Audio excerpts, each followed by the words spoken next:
The biggest mistake humans make is to confuse their existential reality with their mental drama.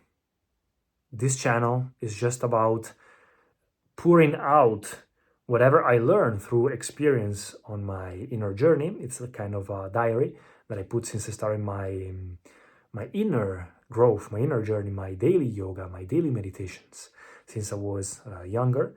And when before I was just writing down everything, now I want to also make videos because maybe they can help some people, or maybe I can watch them in the future as well.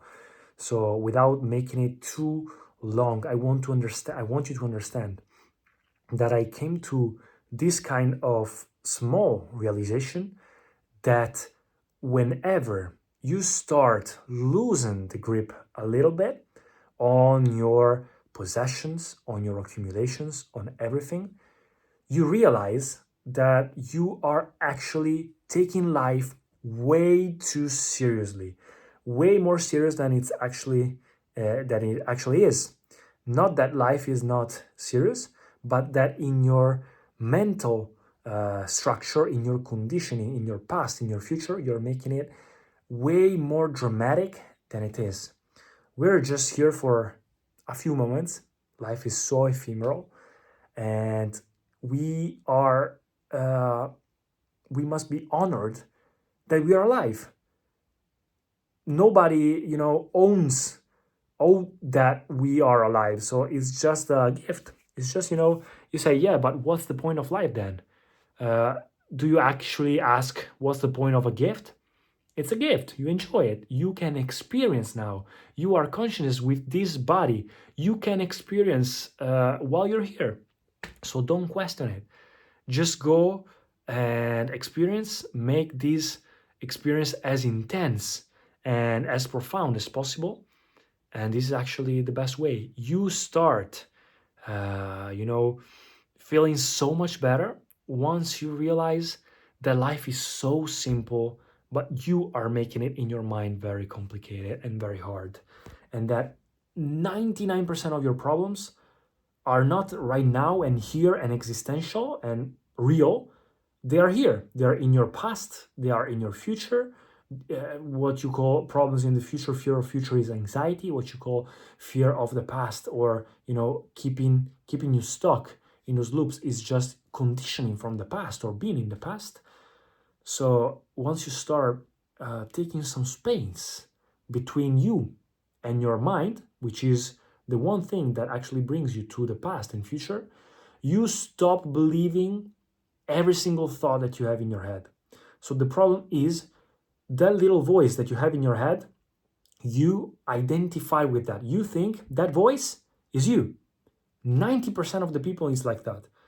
But the fact is, it's not you. You don't have to believe every single thought that you think. It's a tool.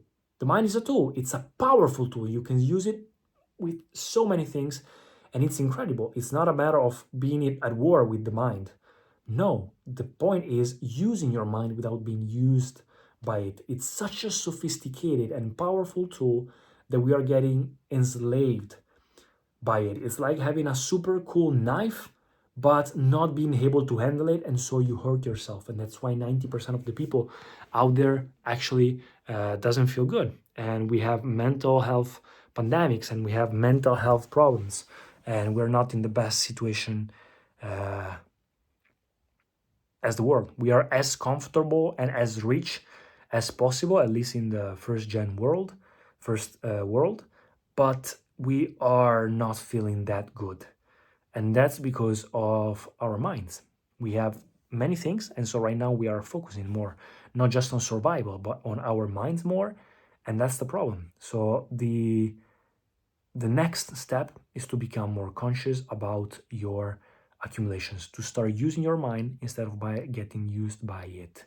So it's realizing that you are not your situation, your life situation, your drama, your past, your future, your relationships, your job, your business, Marco, your ego, your identity, your labels on everything. You are not that. That is just a tool to go through life in the best way possible.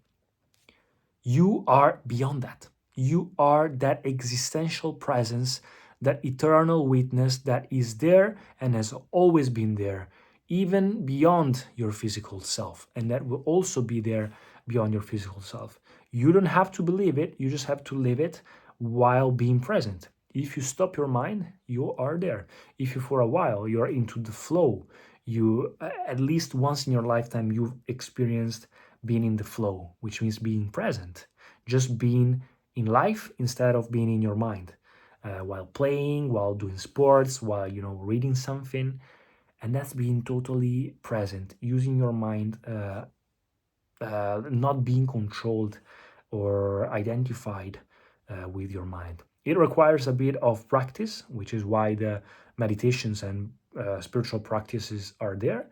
You cannot understand it and become conscious of it with theory.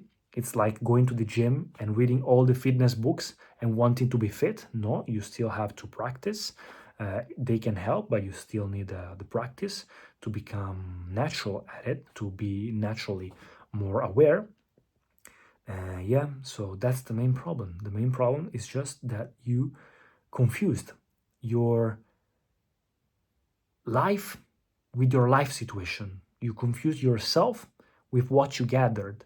You confuse your mental drama that cannot be stopped. You can witness it, but you don't have to control it, with your existential reality.